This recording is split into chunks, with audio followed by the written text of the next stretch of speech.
오늘은 예수님은 어떻게 믿게 되는가? 대개 이런 제목들은 아주 기초반 중에 기초반입니다. 예수님은 어떻게 믿게 되는가? 우리는 예수 믿는 사람들인데 다시 기초로 돌아가 가지고 예수님은 어떻게 믿게 되는가? 물론 아직 믿음에 온전하게 들어가지 못한 분도 있을 수 있지만 우리는 항상 초보자의 자세로 기초로 돌아가서 이 질문에 깊이 생각을 해봐야 되고 하나님의 말씀을 들어봐야 되는 것입니다. 왜냐하면 신앙에는 고급반이 없어요. 신앙에는 고수들이 없습니다.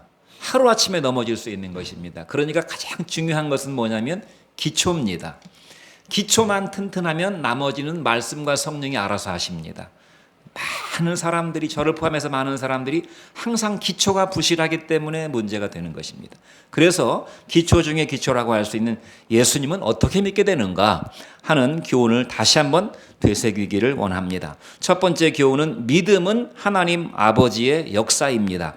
요한복음 5장 36절 말씀을 같이 한번 읽어보겠습니다. 요한복음 5장 36절이죠. 같이 한번 읽어보죠. 시작. 내게는 요한의 증거보다 더 큰 증거가 있으니 아버지께서 내게 주사 이루게 하시는 역사, 곧 내가 하는 그 역사가 아버지께서 나를 보내신 것을 나를 위하여 증언하는 것이요. 그랬습니다. 여기 요한의 증거는 세례 요한을 가리키는 것입니다. 요한복음의 기록자인 사도 요한이 아니라 예수님보다 6개월 먼저 하나님의 복음을 전파했던 그 예수님의 길을 예비했던 세례 요한입니다. 목베어 죽임을 당한 세례 요한, 그 세례 요한의 증거보다 더 큰 증거가 있다고 그랬어요. 여기서 증거는 영어로 evidence, 어떤 사람이 범죄를 저지른 증거, 물론 그 증거의 의미도 있습니다만 여기서는 테스티모니라고 해가지고 법정에서 하는 증언 같은 것을 말하는 것입니다. 요한의 증언보다 더 큰 증언이 있으니 아버지께서 내게 주사 이루게 하시는 역사, 곧 내가 하는 그 역사, 이 역사라는 말도 히스토리 역사가 아니라 힘쓸 역자, 일사자 해가지고 그냥 영어로는 워크라고 되어 있습니다. 하나님께서 예수님에게 주셔서 예수님을 통해서 이루시는 바로 그 일, 그러니까 내가 하는 그 일이 아버지께서 나를 보내신 것을 내가 하나님으로부터 왔다는 것을 나를 위해서 증언하고 있다라고 예수님께서 이렇게 아주 좀 복잡한 단계를 거쳐서 말씀을 하시고 계시는 것입니다. 여기서 우리는 다시 한번 가장 기본 중에 기본이라고 할 수 있는 믿음이란 무엇인가? 제가 설교 중에 늘 수도 없이 반복해서 이렇게 표현하기도 하고 저렇게 표현하기도 하고 이런 정의를 내리기도 하고 저런 정의를 내려서 믿음의 풍성함을 설명하려고 하는 그런 시도를 참 많이 하는데 설교의 결론은 믿음입니다. 말씀 듣고 믿는 자가 되는 것이 설교의 시작과 끝입니다. 하나님의 역사의 시작과 끝은 결론은 믿음이에요. 그래서 믿음의 결국인 영혼의 구원을 얻는 것입니다. 그래서 오늘 다시 한번 우리는 믿음이란 무엇인가를 깊이 생각해 보려고 하는데 여러 가지 말로 말할 수 있지만 가장 핵심적인 것, 우리가 너무나 유치원, 영적으로 말하면 유치원 때부터 배웠던 거 무엇이냐면 예수님을 구주와 나를 죄로부터 구원해 줄 구주와 주님으로, 그리고 예수님을 하나님으로 영접하는 것이 믿음의 핵심입니다. 예수님을, 대상이 분명합니다. 예수님을 나의 모든 죄를 깨끗하게 씻어주시고 구원해 주실 구주와 구원자와 그리고 주님으로, 이 구주와 주님이란 말은 동전의 양면입니다. 구주는 되는데 주님은 안 되는 것은 구주도 안 되는 것입니다. 또 구주는 아니지만 나는 참 예수님이 너무 좋다 그래서 예수님을 따라가는 인생을 살고 싶다 하는 것도 말이 안 되는 것입니다. 예수님이 우리의 죄를 구원하신 것은 예수님 자신이 우리의 주인이 아닌 다른 것을 우리의 주인으로 모시고 살았던 바로 그 죄를 용서하시기 위해서 오셨기 때문에 구주라는 말은 우리의 주인이 잘못된 그 상태로부터 우리를 구원하셔서 우리의 참 주인이신, 우리의 생명의 주인이시고 우리 인생의 주인이신 바로 그분 예수님을 따라가는 인생으로 만들어주셨다. 그것이 구원이에요. 그리고 그 예수님은 바로 하나님이셨다라는 사실을 받아들여서 우리는 예수님을 예배하는 것입니다. 하나님이신 예수님을 예배하는 것인데 이것을 영접했느냐. 또 영접이란 단어가 굉장히 중요해요. 영접하는 자, 곧 그 이름을 믿는 자들에게는 하나님의 자녀가 되는 권세를 주었다고 그랬어요. 영접한다는 말 잘 쓰지 않지만 이렇게 생각하면 얼마나 영접하는 것이 중요한 일인지를 알게 됩니다. 우리가 믿으면 그 사람을 영접하게 됩니다. 받아들인다 그 말입니다. 우리 인생에 사람을 받아들이는 사건, 어떻게 보면 우리 인생은 관계인데 관계는 사람을 어떻게 받아들이느냐로 형성이 된다고 볼 수 있어요. 가장 중요한 받아들임이 무엇이 있겠습니까? 부모를 받아들이는 것입니다. 부모를 부모로 믿어서 내가 믿어서 받아들이는 것입니다. 자식을 내 자식으로 내가 영접하는 것입니다. 그래서 우리 인생이 존재하게 되는 것입니다. 또 나의 배우자를 나의 남편으로 아내로 받아들이는 것입니다. 이것이 바로 영접이에요. 그러니까 영접이라는 것이 우리 인생에 얼마나 지대한 영향을 미칩니까? 내가 누구의 자식이 되고 내가 누구의 아버지가 되고 내가 누구의 남편이 되고 내가 누구의 아내가 되는 사건만큼 이 세상에서 중요한 받아들임이 있냐 그 말입니다. 중요한 영접이 있냐 그 말이. 우리 인생을 결정하잖아요. 우리 인생을 막 몰아가잖아요. 그러한 일들이, 그러한 영접 사건들이. 예수님은 바로 그와 같은 것이고 그것과는 비교할 수 없는 것이. 그래서 예수님을 영접하는 것이 얼마나 중요한가 하면 네 아내보다, 네 남편보다, 네 자식보다, 네 부모보다 나를 더 사랑해야 된다고 말씀하셨어요. 자, 예수님을 나의 구주와 나의 구원자와 주님과 하나님으로 영접하는 것이 믿음이라고 그랬습니다. 얼마나 중요한지, 믿음이 얼마나 중요한지 이해되셨죠? 그러므로 구원은요, 창조 사건보다 더 위대합니다. 하나님이 이 세상을 창조하시고 우리를 창조하실 때 우리가 그 광경을 목격하지 못해서 그렇지, 창조라는 것이 얼마나 대단한 일이겠습니까? 하나님이 빛이 있으라 하시니까 빛이 쫙 비치게 되었습니다. 빛이 존재하게 되었어요. 하나님이 땅을 내고 바다를 내고 물을 내고 땅은 채소와 과일과 나무를 내라 그러니까 막 땅에서 막 채소가 올라오는 것입니다. 막 나무가 형성되는 것입니다. 공중에 있는 새들이 날아가라 그러니까 공중에 새가 막 쫙 날아가는 것입니다. 창조의 사건이 얼마나 대단한 사건이겠습니까? 마술사가 속임수를 써가지고 손에서 갑자기 비둘기만 촥 내도 막 사람들이 막 눈이 휘둥그레지는데 그건 속임수지만 없는 것을 있는 것으로 만드시는 창조의 하나님은 얼마나 놀라우신 분이십니까? 그러나 창조보다 더 위대한 사건이 구원이에요. 왜냐하면 창세기 1장에 보면 하나님이 인간을 창조하시고 나서 인간에게 여러 가지 복을 주셨지만 인간이 하나님의 자식이라고 하는 그런 구절은 한 구절도 없습니다. 아담과 하와가 하나님을 아버지라고 불렀다는 구절이 없어요. 그런데 예수님을 통해서 우리를 구원하신 이후에는 하나님과 우리의 관계가 어떤 관계가 되었습니까? 단순히 창조주와 피조물의 관계가 아니에요. 단순히 피조물 중에 가장 영광스러운 피조물이 아니라 만물의 영장 정도가 아니라 우리가 하나님을 아버지로 부르게 되었다는 것입니다. 하나님은 우리를 자녀로 영접해 주신 것이. 그러므로 믿음이 얼마나 위대합니까? 믿음이. 그러므로 사도 바울이 끊임없이 말씀을 전하면서 믿음을 전하면서 뭐라고 그래? 내가 너희들에게 같은 말을 여러 번 하는 것이, 그러니까 때마다 날마다 매 주일마다 색다른 설교를 하신 것이 아니에요. 우리가 복음서를 읽어보고 서신서를 읽어보지만 그 복음이 그 복음이고 그 내용이 그 내용입니다. 그러나 사도 바울은 끊임없이 복음을 전할 때 이 복음을 전하면서 뭐라고 그래? 내가 너희들에게 같은 말을 여러 번 하는 것이 내게는 수고롭지 않고 너희들에게는 유익하다고 그랬어요. 저도 그래요. 저는 사도 바울의 흉내도 낼 수 없는 사람이지만 매주마다 제가 설교를 하잖아요. 질릴 법도 하잖아요. 질리지 않아요. 항상 긴장되고 항상 새롭고 은혜는 내가 제일 많이 받아요. 그래서 제가 제일 복받은 사람입니다. 내가 너희들에게 같은 말을 여러 번 하는 것이 나는 수고롭지 않고 너희들에게는 유익하다. 그렇게 말씀했어요. 그러니까 우리가 믿음의 길에 서 있는 사람들이지만 항상 믿음의 출발선상에서 초보자의 자리에서 믿음을 매일매일 다시금 되새김질하는 여러분 되시기를 주의 이름으로 축원드립니다. 믿음은 그러면 어떻게 발생하게 됩니까? 믿음이 어떻게 발생하는지는 참 신비로운 일이에요. 내가 그 믿음을 발생시킬 수만 있다면 내가 만나는 모든 사람들에게 다 믿음을 발생시켜주고 싶은데 믿음은 사람의 능력과 지혜로 발생되지 않아요. 믿음은 하나님의 말씀을 1차적으로 들어야 됩니다. 그래서 전도자의 전도를 받아야 되고 설교자의 설교 말씀을 들어야 되고 성경을 가르쳐주는 사람의 가르침을 받아야 됩니다. 그것이 아니고서는 믿음이 발생되지가 않아요. 그것이 아니고서는. 그래서 로마서 10장 17절 말씀은 뭐라고 그랬습니까? 같이 한번 읽어보겠습니다. 시작. 믿음은 들음에서 나며 들음은 그리스도의 말씀으로 말미암았느니라. 믿음은 들음에서 나는데 뭘 들음으로 믿음이 생겨나게 되느냐?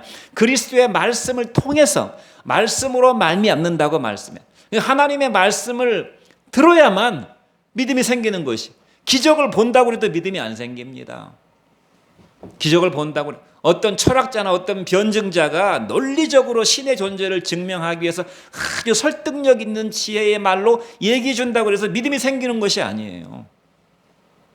믿음은 들음에서 나며 들음은 그리스도의 말씀으로 말미암았다고. 베드로전서 1장 23절은 뭐라고 말씀했습니까? 너희가 거듭난 것이 썩어질 씨로 된 것이 아니요 썩지 아니할 씨로 된 것이니 살아있고 항상 있는 하나님의 말씀으로 되었다고 사도 베드로가 증거했어요. 우리가 거듭난 것이 썩어질 씨로. 사실 하나님 한 분 이외에는 모든 것들은 다 썩어지는 것들이죠. 눈에 보이는 모든 것들은 다 썩어지는 것입니다. 사람도 썩어지고 물질도 썩어지고 모든 것들이 다 썩어집니다. 이 썩어질 씨로 된 것이 아니라 썩지 아니할 씨로 된 것이니 살아있고 항상 있는 하나님의 말씀으로 되었다라고 증거했어요. 그러므로 우리 인생을 살아갈 때 우리의 인생들이 다 소중한 시간들이지만 가장 소중한 시간, 일주일을 168시간을 우리가 거저 사는데요. 뭐 돈 주고 시간 사가지고 우리가 사는 것도 아니고 주어진 시간을 사는 것인데 가장 소중한 시간이라면 언제가 되겠습니까? 어느 시간이라고 말할 수가 있겠어요? 바로 지금 이 시간입니다. 설교 시간입니다. 성경을 읽는 시간이에요. 셀 모임이나 리더 모임이나 어떤 성경 공부 모임에서 성경을 공부하는 그 시간이. 왜냐하면 그 시간은 내가 믿음을 가질 수 있는 시간이고 내 믿음을 강화시킬 수 있는 시간이고 내 믿음을 성숙시킬 수 있는 시간이기 때문에 168시간 중에 가장 소중한 시간을 저와 여러분은 지금 경험하고 있는 것입니다. 우리는 시간이 남아 돌아서 주일날 그냥 여유가 있어가지고 오는 사람들이 아니에요. 하나님의 복을 받아서 이 시간이 가장 소중한 시간인 줄 알고 다른 모든 것들을 차치하고 나와서 하나님의 말씀을 듣는 사람들은 복이 있는 줄로 믿습니다. 이 시간이 가장 소중한 시간인 줄 알고 이 시간에 귀를 기울이는 사람은 하나님께서 믿음을 주신다. 세상에서 가장 위대한 사람은 누구입니까? 그러므로 전도자예요. 복음을 전파하는 사람입니다. 다니엘서 12장 3절은 뭐라고 말씀하고 있습니까? 지혜 있는 자는 궁창의 해와 같이 빛날 것이요 많은 사람들을 옳은 대로 돌아오게 한 사람은 그 영광이 하늘의 별과 같이 영원토록 비치리라고 말씀했어요. 지혜 있는 자가 누굽니까? 예수님이, 지혜가 예수님이라고 성경은 말씀하고 있습니다. 예수님을 마음에 품은 사람은 그 영광이 궁창에, 이 창공에 해와 같이 빛날 것이요 많은 사람들을 옳은 대로 돌아오게 한 사람, 전도자들은 그 영광이 하늘의 별과 같이 영원토록 비치게 될 것이라고 말씀했습니다. 가장 위대한 사람 전도자입니다. 그래서 주님이 우리에게 지상 명령으로, 마지막 유언의 명령으로 주신 말씀이 무엇입니까? 지상 명령, 우리에게 많은 해야 될 일을 주셨지만 가장 위대한 미션이 무엇입니까? 가서 복음을 전파하라고 주신, 사복음서에 공이 나와 있는 복음을 전파하라고 하신 말씀입니다. 우리를 가장 위대한 인생으로 빚어 가시려고. 로마서 10장 15절은 또 사도 바울이 뭐라고 감격적으로 증거합니까? 아름답도다. 좋은 소식을 전하는 자들의 발걸음이요. 우리 인생의 발걸음이 뭐가 그렇게 아름답겠습니까? 내가 지나온 내 살아온 인생의 발걸음을 되돌아보면 정말 아름다운 발걸음이었나? 뭐가 그렇게 아름답겠어요? 후회가 많고 슬픔이 많고 고난이 많고 부끄러움이 많은 발걸음이지. 그러나 주께서 우리 인생을 아름다운 발걸음으로 빚으시는데 복음을 전하는 자들의 발걸음을 아름답다고 주께서 말씀하셨어요. 이렇게 사람이 중요합니다. 전도자가 이렇게 중요합니다. 설교자가 이렇게 중요하고 성경을 전해주는 사람이 이렇게 중요합니다. 그런데 성경은 뭐라고 말씀하고 있습니까? 그러나 믿음의 역사는 사람의 증언으로 이루어지지 않는다고 역설적인 말씀을 하시고 계신 거예요. 하나님의 역사는 사람의 증언으로 이루어지지 않는다는 것입니다. 그 말씀이 어디 나와 있습니까? 요한복음 3장 5장 34절 말씀을 같이 한번 읽어보겠습니다. 시작. 그러나 나는 사람에게서 증언을 취하지 아니하노라. 다만 이 말을 하는 것은 너희로 구원을 받게 하리 함이라. 나는 사람에게서 증언을 취하지 않는다는 것입니다. 사람의 증언을 갖다가 요긴하게 쓴다는 말이 아니에요. 사람의 증언, 야, 네가 나를 위해서 복음을 증언해 주는구나. 참, 나 정말 너 필요했다. 너 정말 나한테 요긴하다. 네가 없으면 내가 어떻게 예수 그리스도의 이름을 전했겠느냐. 그래서 사람의 증언을 주님이 테이크 아웃 해가지고 요긴하게 쓰신다, 그런 뜻이 아니라 그 말입니다. 세례 요한이 얼마나 위대한 사람입니까? 세례 요한은 예수님께서 평가하시길 여자가 낳은 사람 중에, 여자가 낳은 자 중에 가장 큰 자가 세례 요한이라고 말씀을 했고, 이스라엘 민족들을 대각성시켜서 회개로 이끈 회개의 선지자가 세례 요한이었고, 심지어 예수님에게 세례를 베푼 사람이 세례 요한이었습니다. 얼토당토 않은 말이지만 예수님께서 그렇게 하라고 하셨어요. 그래서 세례 요한이 예수님의 머리에 대고 물에서 올라오실 때 안수하니까, 세례를 주니까 성령이 비둘기와 같이 예수님에게 임했다고 하시면서 하늘에서 무슨 음성이 들렸습니까? 이는 내 사랑하는 아들이요 내 기뻐하는 자니 너희는 저의 말을 들으라. 그러니까 우리는 죄사함을 받는 세례를 받지만 예수님은 하나님의 어노인팅, 성령의 기름 부으심, 하나님이 그리스도로서 기름 부으시는 공식적인 대관식을 하시는 사건에 쓰임받은 사람이 바로 세례 요한이었어요. 그렇게 위대한 세례 요한이었고, 세례 요한이 먼저 예수님보다 6개월 전에 복음을 전파했습니다. 보라, 세상 죄를 지고 가는 하나님의 어린 양이로다. 나는 물론 너희들에게 세례를 주거니와 내 뒤에 오시는 이는 성령으로 너희들에게 세례를 주실 것이니 나는 그의 신발끈을 풀어드릴 자격도 없는 사람이라고 예수님을 증거했지만, 정작 예수님은 뭐라고 말씀하셨습니까?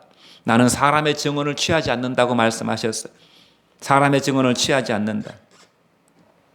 그러니까 요한의 지지가, 요한이 나를 메시아로 그리스도로 증거하는 그 지지가 나한테 절대적으로 필요한 것이 아니다. 좀 역설적이죠. 여러분, 하나님은 사람의 도움을 필요로 합니까? 필요로 하지 않습니까? 하나님은 사람의 도움이 필요 없어요. 아무리 하나님께 크게 쓰임받는 종이라고 하더라도 하나님이 그 사람을 필요해서 그 사람을 쓰는 것은 아니라 그 말입니다.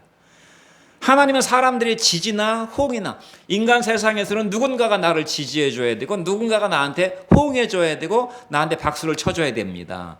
사람은, 저도 그래요. 저도 여러분들이 말씀을 들어줘야 되고, 저도 여러분들이 저를 지지해 줘야 되고 후원해 줘야 되고 지원해 줘야 제가 목회를 하지만 하나님은 그렇지 않다 그 말입니다. 하나님은 부족함이 없는 스스로 충만하신 분이에요. 하나님은 빈약한 그런 구석이 없습니다. 하나님은 아쉬울 게 없어요. 우리가 어떻게 하든 하나님은 아쉬운 분이 아니시라 그 말입니다. 하나님은 스스로 충족하시는 분이셔요.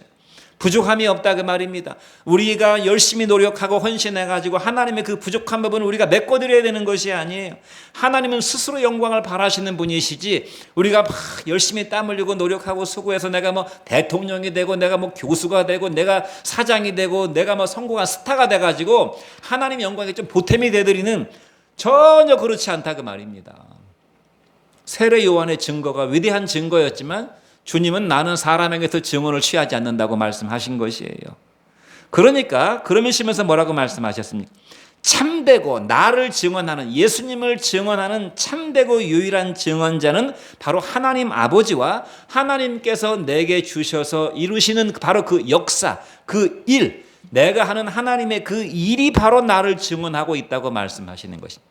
예수님을 증언하시는 분은 하나님이십니다. 사람이 하는 것이 아니라 그만 하나님이 증언하시고 하나님이 하시는 그 일, 내가 지금 하고 있는 이 일이 나를 증거하고 있다. 내가 너희들의 구주요, 내가 주님이요, 내가 하나님이라는 사실을 내 스스로 증언하고 있다고 말씀하시는 것이다. 무슨 말씀인지 이해가 되시죠? 그러므로 우리는 누가 나를, 사랑하는 우리 부모님이, 아니면 참 나하고 친한 어떤 친구가, 아니면 정말 말을 잘하는 어떤 전도자가 나한테 설득력 있게 나한테 복음을 전해줘서 내가 믿게 되었구나, 내가 존경하는 어떤 착한 사람이 나한테 예수를 믿으라고 하니까 그 말이 신뢰가 돼가지고 내가 예수를 믿게 된 것이 아니라 그 말입니다. 벙어리가 전도해도 하나님 아버지가 역사해야 믿을 수가 있는 것입니다. 그러므로 고린도전서 2장 4절 말씀이 뭐라고 말씀하고 있습니까? 같이 한번 읽어보겠습니다. 시작. 내 말과 전도함이 설득력 있는 지혜의 말로 하지 아니하고 다만 성령의 나타남과 능력으로 하여 너희의 믿음이 사람의 지혜에 있지 아니하고 다만 하나님의 능력에 있게 하려 하였노라. 너희에게 주어진 믿음이 사람의 것들이 들어가서 사람의 공로나 어떤 노력이 들어가서 그 결과물로 만들어진 믿음이 아니라 내 말과 내 전도함이 사람의 권한은 옛날 성경에 더 사실 좀 더 실감나게 와닿습니다. 내 말과 내 전도함이 사람의 권한은 지혜의 말로 하지 아니하고, 사람이 권하잖아요. 예수 믿으라고 교회 가자고 막 예수님 하나님 아들이라고 막 권하잖아요. 주변에서 제가 지금 여러분들을 권하고 있잖아요. 잘 믿으시라고. 내 말과 내 전도함이 설득력 있는 사람의 지혜의 말로 하지 아니하고 다만 성령의 능력과 나타나심으로 하여 너희의 믿음이 사람의 지혜로부터 온 것이 아니라 하나님의 능력에 있음을 알게 하려 하였노라고 사도 바울이, 그렇게 많은 사람에게 복음을 전한 사도 바울이 이렇게 지금 증언하고 있는 것입니다.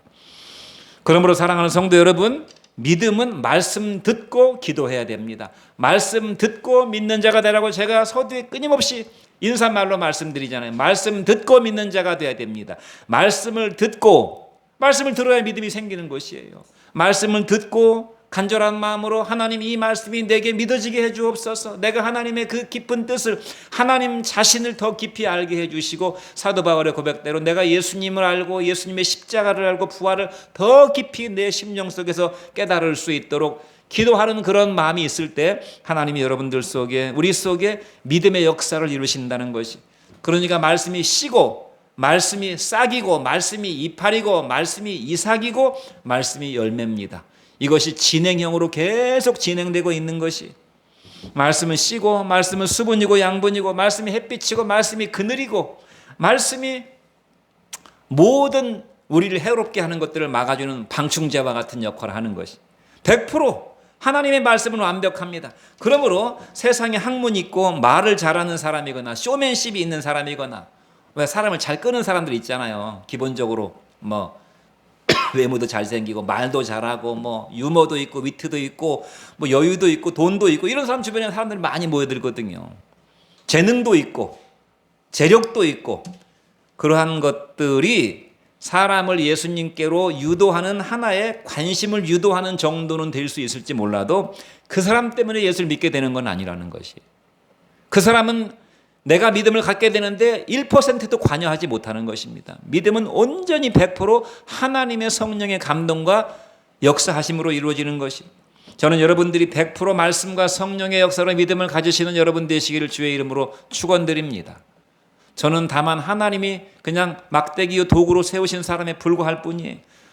세례 요한의 비유처럼 나는 광야에서 외치는 자의 소리로, 그러니까 저를 보지 마시고 저의 허물이나 저의 어떤 외모를 보지 마시고 제 입을 통해서 말씀하시는 주의 음성을 들으시는 여러분 되시기를 간절히 바랍니다.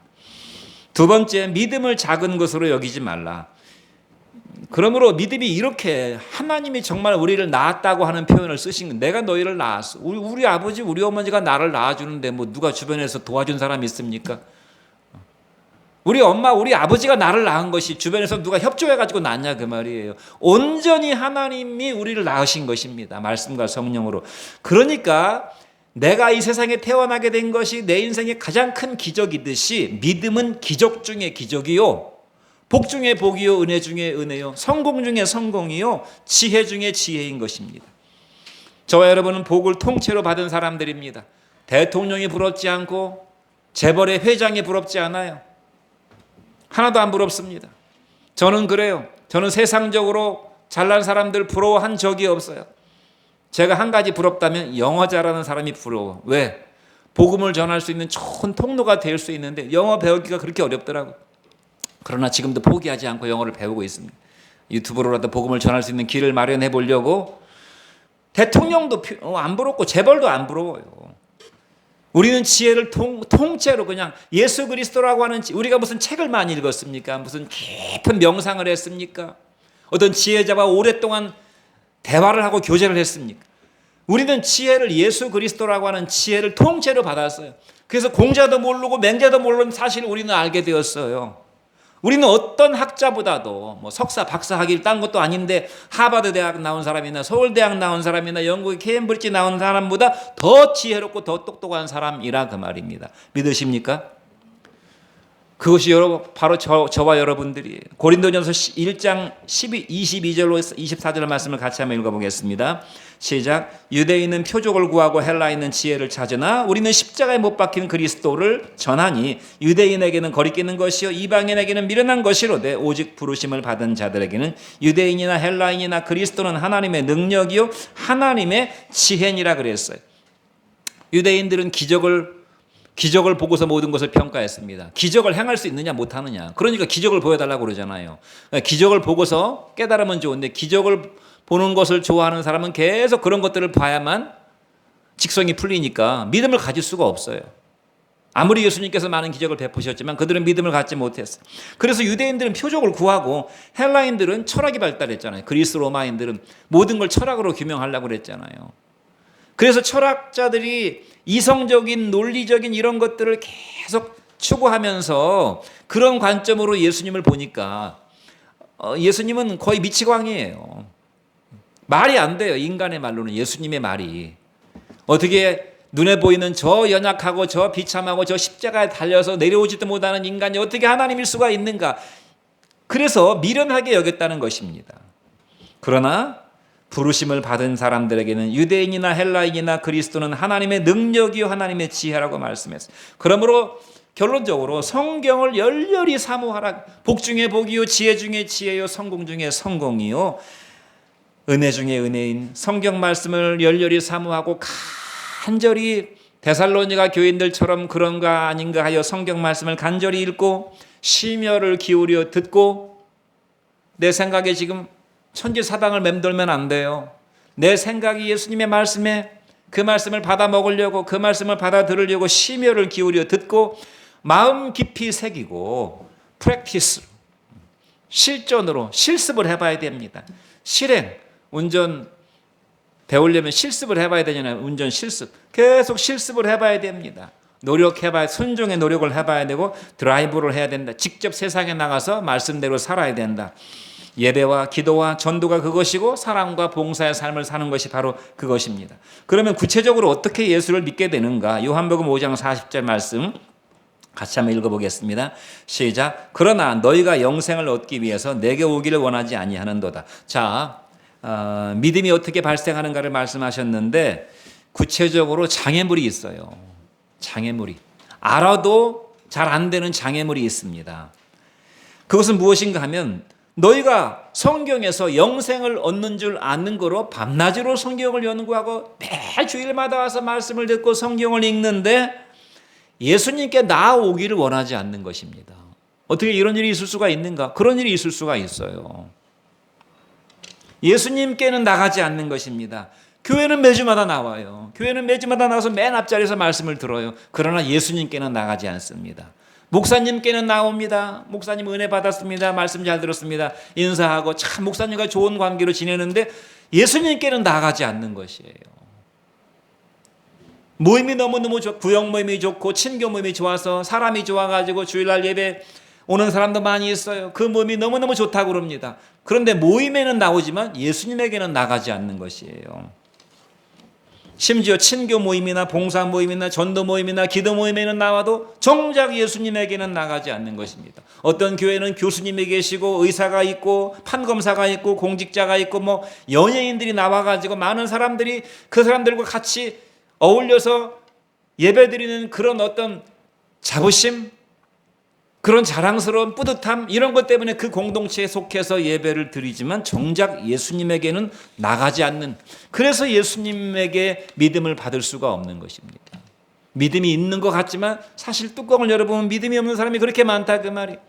저는 여러분들이 어떤 공간에 있든지 예수님께 나아가는 여러분 되시기를 간절히 바랍니다. 두 번째는요, 사람에게 영광을 취하지 말아야 합니다. 요한복음 5장 41절 말씀을 같이 한번 읽어보죠. 시작. 나는 사람에게서 영광을 취하지 아니하노라. 또 5장 44절 말씀도 같이 읽어보겠습니다. 너희가 서로 영광을 취하고 유일하신 하나님으로부터 오는 영광은 구하지 아니하니 어찌 나를 믿을 수가 있느냐. 그러니까 하나님의 영광을 우리는 보려고 세상에서 보이는 그런 휘황찬란하고 번쩍번쩍한 그런 영광이 아니라 눈에 보이지 않지만 세상 영광과는 비교할 수 없는 하나님의 영광을 보기 위해서 우리는 하나님 앞에 나오고 그 하나님의 영광을 위해서 인생을 살아야 되는데, 사람들은 눈에 보여지는 휘황찬란한 영광을 보기 좋아하기 때문에 예수님을 정작 믿을 수가 없다는 것입니다. 사람들의 인정, 사람의 영광을 구한다는 말은 무슨 말입니까? 우리 반에서 내가 1등이에요. 야, 이번 기말고사 1등, 기말무게 다, 그러면 그냥 사람들이 다 부러워하죠. 우리 회사에서 이번에 제일 영업 실적 좋은 사람, 얼마나 기분 좋습니까? 이번에 대통령이 당선된 사람 누구, 국회의원 당선된 사람 누구, 변호사 시험에 합격한 사람 누구, 다 세상의 영광을 그렇게 좋아합니다. 사람들의 인정과 칭찬과 박수에 목이 마릅니다. 이런 것에 목이 마른 사람들은 하나님의 영광을 구하지 않아요. 그래서 너희가 어찌 나를 믿을 수가 있겠느냐? 너희가 서로 영광을 취하면서 유일하신 하나님으로부터 오는 영광에는 관심이 없으니 어떻게 나를 믿을 수가 있겠느냐? 믿음의 입지 자체가 불가. 여러분, 땅이 있어야 씨를 심을 것이 아니겠어요? 하나님의 말씀을 심을 마음에 땅이 없어요. 여분이 없어요. 그냥 세상 영광으로 꽉 들어 차 있어요. 그러니까 하나님의 말씀이 심겨지는 것이 불가능하다. 어찌 너희가 나를 믿을 수가 있겠느냐? 너희는 세상의 영광으로 마음이 가득 차 있는데, 그러므로 사람에게 영광을 취하지 말아야 됩니다. 마지막으로 하나님을 사랑해야 됩니다. 요한복음 5장 42절 말씀을 같이 한번 읽어보죠. 시작. 다만 하나님을 사랑하는 것이 너희 속에 없음을 알았노라. 결론이에요. 너희 속에 나를 사랑하는 마음이 없구나. Go back to 기본. 항상 우리는 기본으로 돌아가야 된다고 그랬어요. 그 기본이 무엇입니까? 사랑입니다. 사랑. 우리가 어떤 일을 만나든, 힘든 일을 만나든, 좋은 일을 만나든, 괴로운 일을 만나든, 어떤 일을 만나든지 우리의 마음이 뭔가 문제가 있으면, 인간관계에 문제가 있고 모든 어떤 그 힘든 일들이 생기게 될 때 우리가 항상 기본으로 돌아가야 되는데, 그것이 무엇인가 하면 하나님을 사랑하는가 하는 것입니다. 하나님의 사랑이 내 속에 있는가 하는 것이, 여러분, 믿음은 하나님을 사랑하는 것이 믿음입니다. 또 다른 말로 표현할 때 영국 속담에 이런 속담이 있다고 그래요. 사랑과 재채기는 숨길 수 없다는 말이 있다고 그래요. 내 속에서 터져나오는 재채기를 우리가 어떻게 숨길 수가 있겠어요? 사랑도 마찬가지. 우리 속에 사랑이 있으면 이 사랑은 밖으로 흘러나올 수밖에 없는 것이라는 것. 밖으로 흘러나올 수 없는 사랑은 사랑이 아니라는 것입니다. 밖으로 흘러나오는 그 사랑, 하나님의 사랑, 너희가 나를 사랑하면 나의 계명을 지키리라. 이것이 이제 그 영적 법칙이에요. 너희가 나를 사랑하면 나의 계명을 지키리라. 그러니까 너희가 나를 사랑하면 나를 예배하게 될 것이고, 내 말에 순종하게 될 것이고, 너희가 나를 사랑하면 기도하게 될 것이고, 하나님의 말씀을 읽게 될 것이고, 그것이 하나님이 세우신 법칙이다. 마지막 마태복음 22장 37절 말씀을 읽고 마치겠습니다. 시작. 예수께서 이르시되 내 마음을 다하고 목숨을 다하고 뜻을 다하여 주 너의 하나님을 사랑하라. 계명 중에 가장 큰 계명, 모든 계명의 어머니, 마음과 목숨과 힘과 뜻을 다해서 너의 하나님 여호와를 사랑하라. 이 한 가지가 분명하면 우리 인생에 문제될 것이 없습니다. 사랑하는 성도 여러분, 믿게 되는 과정, 여정을 말씀드렸어요. 예수님께 나와야 됩니다. 포커스를 예수님께 맞추고 우리의 인생의 목표를, 타겟을 예수님에게 정하고 우리 인생의 최종적인 골, 목적지를 예수님에게 두어야 됩니다. 그리고 사람의 영광보다는 하나님의 영광을 취해야 됩니다. 마지막으로 하나님을 사랑하는 여러분이 될 때 우리 속에서는 믿음의 역사가 왕성하게 일어나게 될 줄로 믿습니다. 기도하겠습니다.